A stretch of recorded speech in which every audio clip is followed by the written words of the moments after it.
स्वास्थ्य मंत्रालय ने कहा, देश में संक्रमण के बढ़ते मामलों का नहीं है कोरोना के नए म्यूटेंट प्रतिरूप से कोई सीधा संबंध। कहा, वैक्सीन है कोरोना के खिलाफ कारगर हथियार।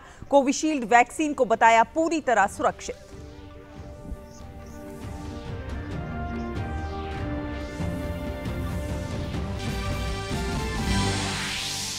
आगामी विधानसभा चुनाव के लिए धुआंधार प्रचार जारी। प्रधानमंत्री नरेंद्र मोदी ने पश्चिम बंगाल के पूर्वी मेदिनीपुर में चुनावी जनसभा की। राज्य में भ्रष्टाचार और कट मनी संस्कृति को बढ़ावा देने के लिए ममता बनर्जी पर साधा निशाना। कहा, किसानों को पीएम किसान सम्मान निधि के तहत मिलेगी आर्थिक सहायता। प्रधानमंत्री ने असम में भी की चुनावी रैलियां।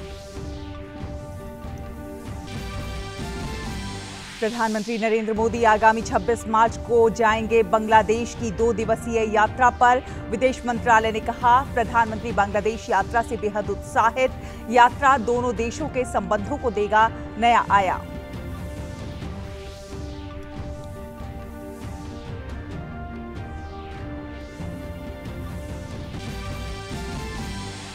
महाराष्ट्र में राजनीतिक उथल पुथल जारी। ठाणे की अदालत ने महाराष्ट्र एटीएस से मनसुख हिरेन की मौत की जांच एनआईए को सौंपने को कहा। सुप्रीम कोर्ट ने अनिल देशमुख भ्रष्टाचार मामले में सीबीआई जांच की गुहार वाली मुंबई के पूर्व पुलिस आयुक्त परमबीर सिंह की याचिका पर सुनवाई करने से किया इनकार। परमबीर सिंह को हाईकोर्ट जाने की दी सलाह। और दिल्ली में चल रहे आईएसएसएफ निशानेबाजी विश्व कप में भारतीय निशानेबाजों का स्वर्णिम सफर लगातार जारी। भारत पदक तालिका में शीर्ष पर। भारतीय दल ने 2 स्वर्ण समेत 4 और पदक झटके।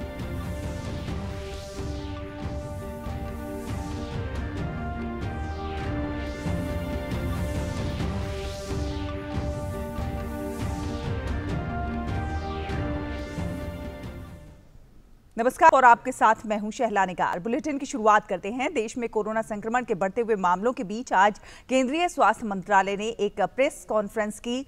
केंद्र सरकार ने स्पष्ट किया है कि हालांकि देश में 18 राज्यों में कोरोना वायरस में 771 म्यूटेशन यानी कि बदलाव देखे गए हैं, लेकिन संक्रमण के बढ़ते हुए मामलों का वायरस की इस नई किस्म से कोई भी संबंध नहीं है और इस वायरस में ये बदलाव सामान्य प्रक्रिया है, जिससे घबराने की जरूरत नहीं है। केंद्रीय स्वास्थ्य सचिव राजेश भूषण ने बताया कि पंजाब और महाराष्ट्र में संक्रमण के बढ़ते मामले चिंता का विषय बने हुए हैं। 2 राज्य हैं जो हमारे लिए गंभीर चिंता का विषय हैं। अन्य राज्य भी हैं जिनके बारे में हम चर्चा करेंगे। पिछले 24 घंटों में महाराष्ट्र में 28,000 से ज़्यादा नए केसेस रिपोर्ट हुए हैं और महाराष्ट्र के जो 5 जिले हैं जो राज्य के भीतर सबसे ज़्यादा केसेस कंट्रीब्यूट कर रहे हैं या जहां केसेस कंसंट्रेटेड हैं, वो हैं पुणे, नागपुर, मुंबई, ठाणे और नासिक। पंजाब हमारे लिए चिंता का विषय इसलिए है कि अपनी कुल जनसंख्या के अनुपात में पंजाब में बहुत अधिक संख्या में नए केसेस रिपोर्ट हो रहे हैं। इनफैक्ट पिछले 24 घंटों में पंजाब में जो केसेस रिपोर्ट हुए 2000 से ज़्यादा, वो उसको महाराष्ट्र के बाद नए केस रिपोर्ट करने में दूसरे नंबर पर ले आते हैं। केंद्रीय स्वास्थ्य सचिव ने यह भी स्पष्ट किया कि कोविशील्ड पूरी तरह से सुरक्षित है और इसकी पहली और दूसरी खुराक के बीच का अंतराल 4 से 6 सप्ताह से बढ़ाकर 4 से 8 सप्ताह तक कर दिया गया है। ये वैक्सीन बेहतर परिणाम देती है अगर दूसरी खुराक पहली खुराक के बाद 6 से 8 सप्ताह में लगवाई जाए। और भारत में कोरोना के खिलाफ जारी जंग में सरकार के बेहतरीन प्रयासों के जरिए सफल परिणाम सामने आ रहे हैं। स्वास्थ्य और परिवार कल्याण मंत्रालय के मुताबिक देश में कोरोना वायरस महामारी से संक्रमित लोगों में से अब तक 1,12,05,160 मरीज स्वस्थ हो चुके हैं, जिसके बाद देश में रिकवरी रेट 95.49% हो गया है। देश में कोविड से मृत्यु दर घटकर 1.37% रह गई है। पिछले 24 घंटों में 23,907 कोरोना के मरीज ठीक हुए हैं। देश में कोरोना टीकाकरण अभियान तेजी से जारी है। 16 जनवरी से शुरू हुए टीकाकरण अभियान के अब तक 67 दिन पूरे हो चुके हैं और इस दौरान 5 करोड़ 8 लाख से ज्यादा वैक्सीन की खुराकें दी जा चुकी हैं। कल 23,46,000 से ज्यादा कोरोना की वैक्सीन की खुराक दी गई।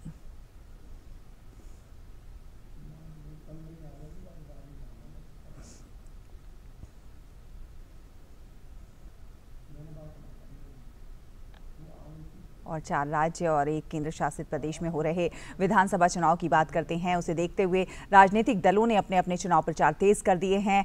पश्चिम बंगाल और असम में पहले चरण का मतदान 27 मार्च को होगा। प्रधानमंत्री नरेंद्र मोदी ने आज भाजपा के पक्ष में पश्चिम बंगाल और असम में चुनाव प्रचार किए। किन किन मुद्दों को प्रधानमंत्री ने मतदाताओं के सामने रखा, आइए देखते हैं इस रिपोर्ट में।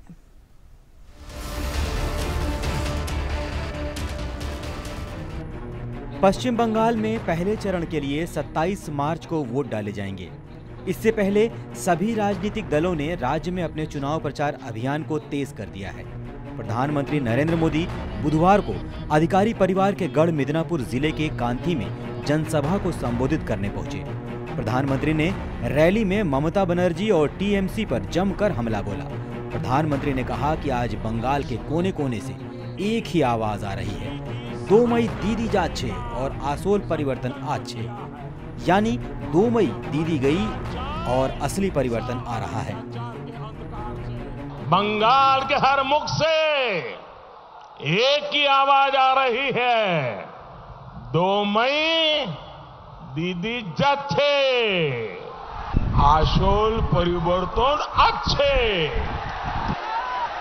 जब जरूरत होती है तब तो दीदी दिखती नहीं है, लेकिन जब चुनाव आता है तो कहती है सरकार द्वारे द्वारे, सरकार द्वारे द्वारे। यही इनका खेला है, यही इनका खेला है। पश्चिम बंगाल यहां का बच्चा बच्चा, दीदी यहां का बच्चा बच्चा ये आपका खेला समझ गया है। दीदी आज पश्चिम बंगाल पूछ रहा है कि अम्फान की राहत किसने लूटी, गरीब का चावल किसने लूटा, अम्फान के सताए लोग आज भी टूटी हुई छत के नीचे जीने को मजबूर क्यों है। प्रधानमंत्री ने राज्य में भाजपा के संकल्प को दोहराते हुए कहा कि बीजेपी राज्य में हर स्कीम को स्कैम मुक्त करेगी, कट कमीशन पर रोक लगाएगी। राज्य की मुख्यमंत्री और तृणमूल प्रमुख ममता बनर्जी पर निशाना साधते हुए प्रधानमंत्री ने कहा, आजकल मेदिनीपुर में आकर बहाने बना रही हैं दीदी। उन बहनों और परिवारों को जवाब नहीं दे पाई जिनको पहले उम्फन ने तबाह किया और फिर तृणमूल के टोलाबाजों ने लूट लिया। दीदी ने आपको पीएम किसान सम्मान निधि से वंचित रखा। 2 मई को बंगाल के विकास के बीच आ रही दीवारें टूट जाएगी, बीजेपी की सरकार बनेगी और यहां के किसानों के हक के 3 साल के पैसे भी उन खातों में जमा करके रहूंगा मैं। प्रधानमंत्री नरेंद्र मोदी बुधवार को चुनाव प्रचार के लिए असम भी पहुंचे। लखीमपुर जिले के बिहपुरिया में एक चुनावी जनसभा को संबोधित करते हुए प्रधानमंत्री ने कांग्रेस AIUDF गठबंधन को निशाने पर लिया। उन्होंने कहा कि कांग्रेस का हाथ आज ऐसे लोगों के साथ है जिसका आधार है असम की पहचान को तबाह करना। आपको याद रखना है, ये कांग्रेस का महाजोत नहीं, ये कांग्रेस का महाझूठ है। कांग्रेस का ऐसा महाझूठ जिसका न विचार है न संस्कार है। कांग्रेस का ऐसा महाझूठ जिसके पास न नेता है न नीति है। कांग्रेस का ऐसा महाझूठ जो सिर्फ और सिर्फ घुसपैठ की, लूट की गारंटी देता है। ऐसा महाझूठ जो हमारे 17 नामघरों, अभयारण्यों में अवैध कब्जे की गारंटी देता है।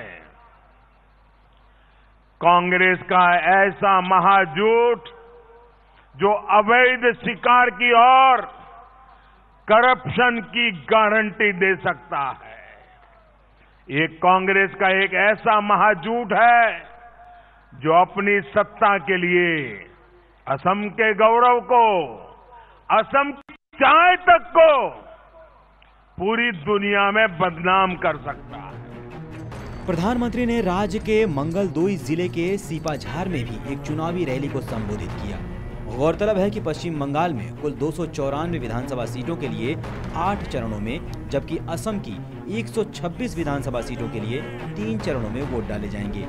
पश्चिम बंगाल में पहले चरण में राज्य की 30 सीटों और असम में पहले चरण में राज्य की 47 सीटों पर 27 मार्च को वोटिंग है।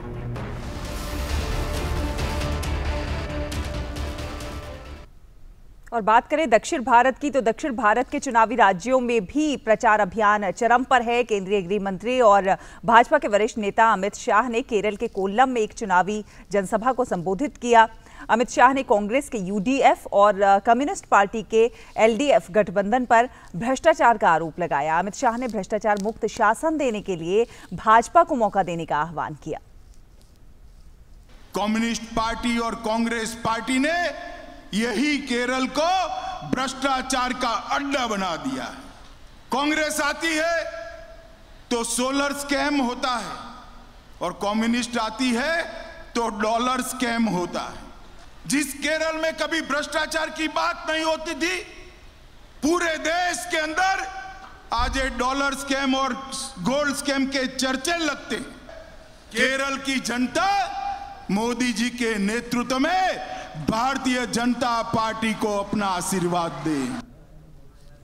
भारतीय जनता पार्टी के नेतृत्व में राष्ट्रीय जनतांत्रिक गठबंधन ने आज तिरुवनंतपुरम में संकल्प पत्र के रूप में विधानसभा चुनाव के लिए गठबंधन का घोषणा पत्र जारी किया।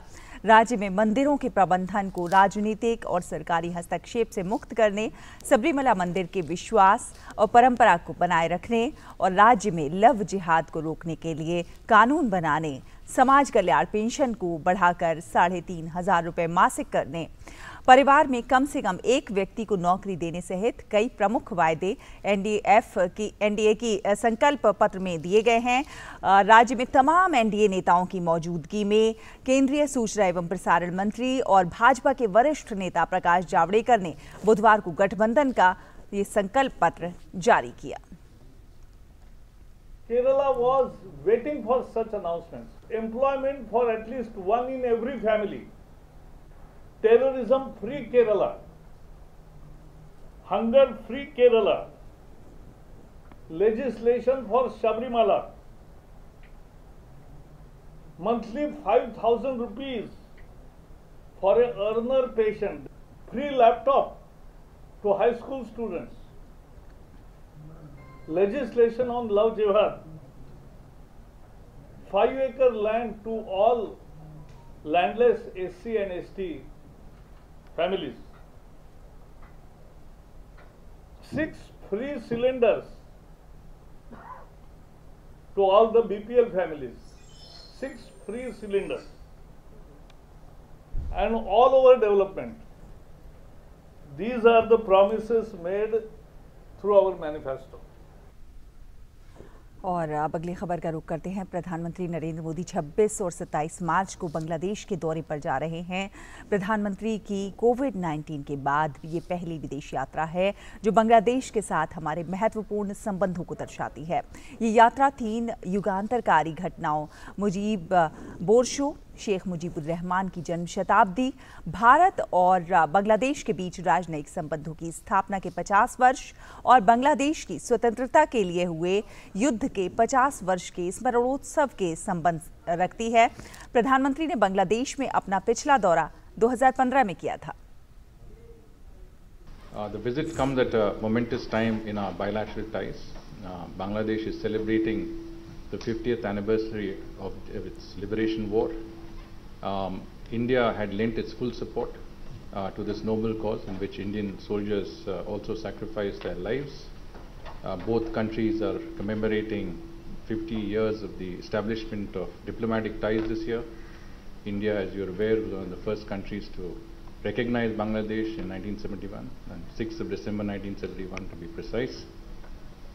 This is also the year of commemoration of the 100th birth anniversary of Sheikh Mujibur Rahman, the father of the Bangladesh nation, being celebrated throughout Bangladesh as Mujib Borsho. तो बांग्लादेश यात्रा के दौरान प्रधानमंत्री 26 मार्च को बांग्लादेश के राष्ट्रीय दिवस कार्यक्रम में मुख्य अतिथि के रूप में सम्मिलित होंगे।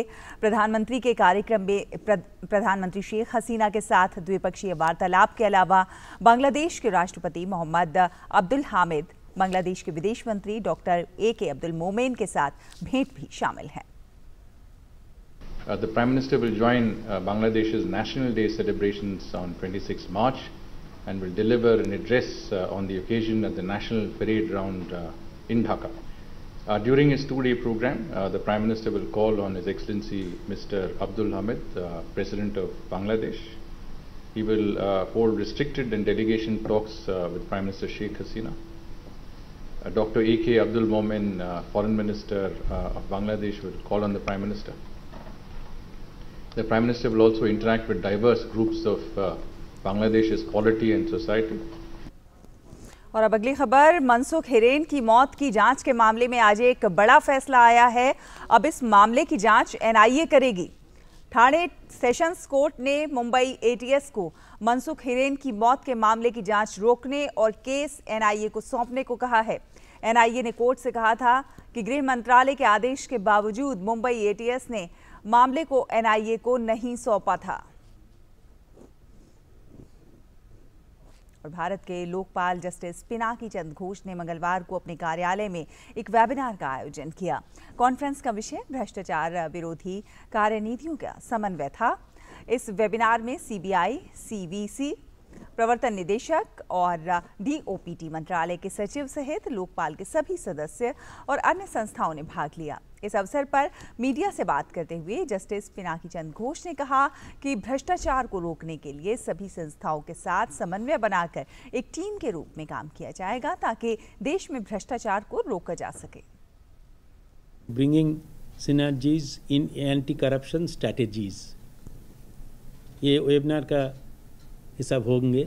हम लोग सबको को मिलेंगे। जो स्टेक होल्डर है हम लोग के साथ एजेंसी काम करते हैं, सबको ही आएंगे, सबको के साथ हम लोग बातचीत करेंगे। हम लोग का आइडियाज़ जो व्यूज़ है हम लोग एक्सचेंज करेंगे। तो इनफैक्ट हम लोग का जितना काम करने होगा कोशिश करूँगा एक साथ करने को लिए और टीम बना के काम करने का है टू कॉम्बैट द करप्शन। और पानी की प्रत्येक बूंद का सदुपयोग करने और जल संरक्षण को ध्यान में रखते हुए कोयला मंत्रालय ने कोयला और लिग्नाइट PSU को सलाह दी है कि वो खनन के दौरान खदानों से निकलने वाले पानी का अधिक से अधिक उपयोग करें। इसके तहत इस पानी को सिंचाई और पीने के प्रयोजन के लिए इस्तेमाल किया जाए, जिससे उस इलाके में रहने वाले लोगों को फायदा हो सके। और ये कोल माइंस हमको पानी देने लगी, तो कोल माइंस से हमको पानी जब से मिलने लगा है तो समय से पानी मिल जाता है, अच्छी पैदावार हम ले रहे हैं। जब हमारी समय से पानी मिल जाता है तो अच्छी फसल आती है और अच्छा हम लोग उपयोग कर लेते हैं, उसमें हमको बहुत फ़ायदा है। मिलता है तो अच्छी खेती होती है, दोनों फसल होती है, धान और गेहूं का। इसके पहले नहर का पानी मिलता था तो मुश्किल से 1-2 पानी मिलता था, तो खेती नहीं हो पाती थी, खाने के लिए पर्याप्त नहीं होता था और बाल बच्चे जो है शहर की ओर काम धंधा करने जाते थे। अब जब से ये काली का पानी बिना पैसे का मिल रहा है तो दोनों फसल बराबर खेती होती है। मेरा नाम माया है, मैं पिपरिया के हूँ। खेती करने काली के पानी से पहले सूखी डाली रहती ज़मीन, अब है तो पानी चलने लगा जब से तो खेती करने लगी, तो इसी मेरा जीवन है और मेरे कुछ हिल्ला नहीं। और भगवान विश्वनाथ का अन्न के रूप में मिलने वाला प्रसाद रंग भरी एकादशी से फिर से शुरू हो गया। विश्वनाथ ट्रस्ट ने अन्न क्षेत्र में भक्तों को प्रसाद की व्यवस्था फिर से प्रारंभ कर दी है, जिससे भक्तों में काफी उत्साह है। देखते हैं इस खास रिपोर्ट में।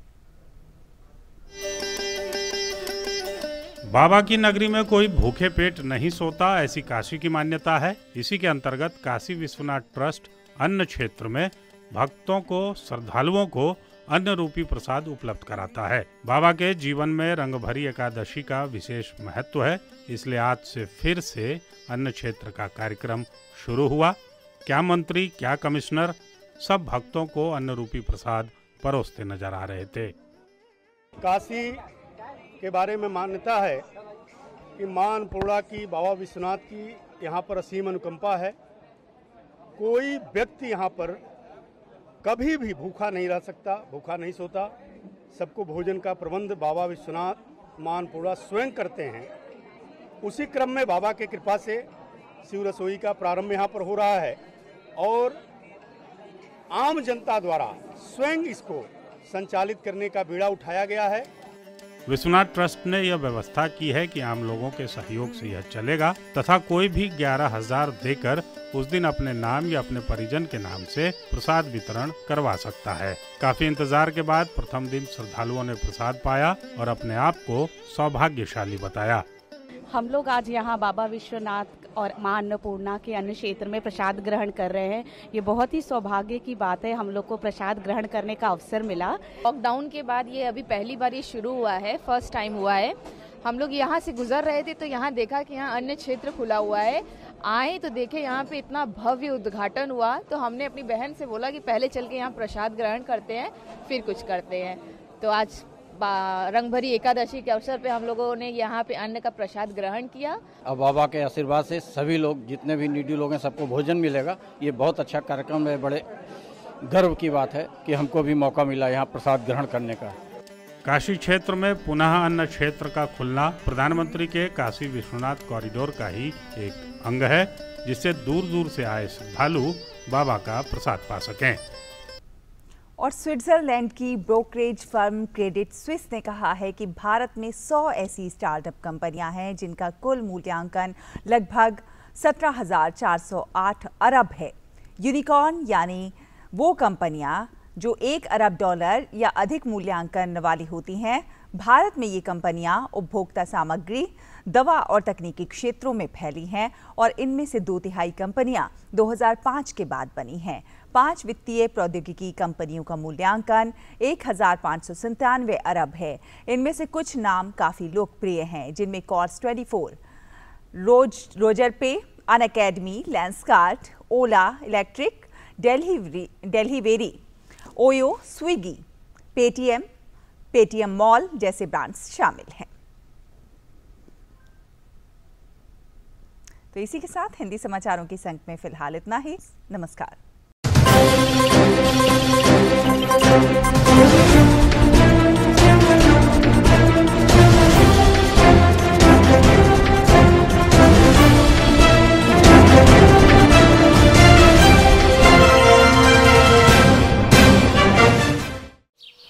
ओ काका, हुआ है शहर, ले आए खाद बीज? भाई लेके तो आया हूँ, पर क्या कहूँ, महंगाई इतनी हो गई है कि समझ में नहीं आता है कि खेती करे कैसे।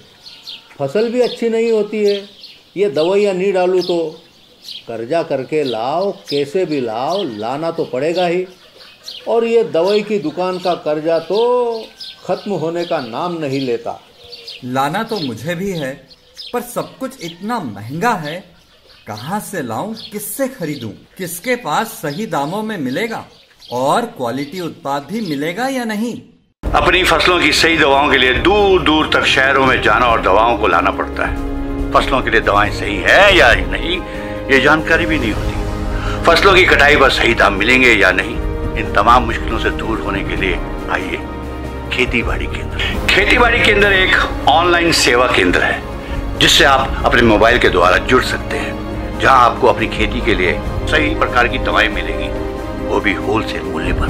वो सभी दवाएं सीधा निर्माता से लेकर आप तक पहुंचाते हैं, यानी कि बीच में होने वाले सारे खर्च की बचत आपकी जेब में। साथ ही साथ दवाओं को लाने और ले जाने की झंझट से भी छुटकारा। अपनी मुश्किलों को दूर करने के लिए आप खेती बाड़ी केंद्र पर एक मिस कॉल करें। खेती बाड़ी केंद्र का किसान मित्र आपसे तुरंत संपर्क करेगा और आपको सभी जरूरी जानकारी देगा। खेती बाड़ी केंद्र की फ्रेंचाइजी लेकर खेती बाड़ी मित्र बनिए और किसानों की सेवा कर देश की तरक्की में भागीदार बने। आज ही संपर्क करें नीचे दिए गए नंबर पर और खेती बाड़ी केंद्र से जुड़े। ये है खेती बाड़ी केंद्र ऐप। अच्छा, किसानों की सरदारी, उन्नत खेती बाड़ी केंद्र, देश के अन्नदाता की दुकान।